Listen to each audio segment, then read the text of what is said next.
উচ্চশিক্ষা গ্রহণে ফ্রান্সে যেতে ইচ্ছুক, আইএলটিএসকে মহা ঝামেলা মনে করছেন? অনেকেই রিডিং সেগমেন্টে কোনোভাবে পাশ করলেও রাইটিং এবং স্পিকিংয়ে মারাত্মকভাবে ফেঁসে যান। ইউরোপ সহ সারা বিশ্বে শিক্ষা এবং রিসার্চের জন্য ফ্রান্স বেশ বিখ্যাত।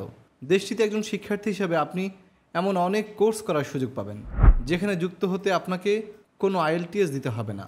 তবে এসব বিশ্ববিদ্যালয়ে পড়াশোনা করতে হলে ভর্তি হবার আগেই আপনার সম্পূর্ণ শিক্ষাগত যোগ্যতার প্রমাণ দিতে হবে। ফ্রান্সের বেশ কয়েকটি বিশ্ববিদ্যালয়ে আইএলটিএস ছাড়াই বৃত্তি নিয়ে পড়তে যাওয়ার জন্য আবেদন করা যায়। ফ্রান্স সহ ইউরোপের বেশিরভাগ দেশে ব্যাচেলর পর্যায়ে বৃত্তি পাওয়ার সুযোগ কম। তবে ফ্রান্সে বর্তমানে মাস্টার্স ও পিএইচডি ছাড়াও ব্যাচেলরের ক্ষেত্রেও বৃত্তি দেওয়া হচ্ছে। ফরাসি সরকার বেশ কয়েকটি বিশ্ববিদ্যালয় ও জনহিতকর সংস্থার সঙ্গে মিলে উচ্চশিক্ষার জন্য বৃত্তি প্রদান করে, যেখানে আন্তর্জাতিক শিক্ষার্থীরা নির্দিষ্ট দ্বিপক্ষীয় ব্যবস্থার অধীনে আইএলটিএস ছাড়া ফ্রান্সে পড়াশোনা করতে পারে।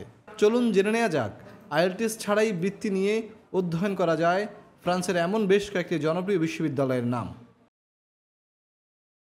American business school Paris, EBS Paris, EPITA graduate school of computer science, ESAIP engineering school, ESC Rennes school of business, ESPCI Paris, ESLSCA business school, ISA international, INSEC business school, ISC Paris. ফ্রান্সের পড়াশোনা অনেক প্রতিযোগিতামূলক। গবেষণাধর্মী বিষয়ে পড়ার চাপ বেশি।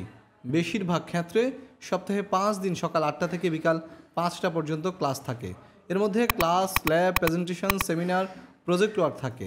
ফ্রান্সে একজন আন্তর্জাতিক শিক্ষার্থী সপ্তাহে 20 ঘন্টা কাজের সুযোগ পান। 18 থেকে 120 ইউরো পর্যন্ত সপ্তাহে আয়ের সুযোগ থাকে।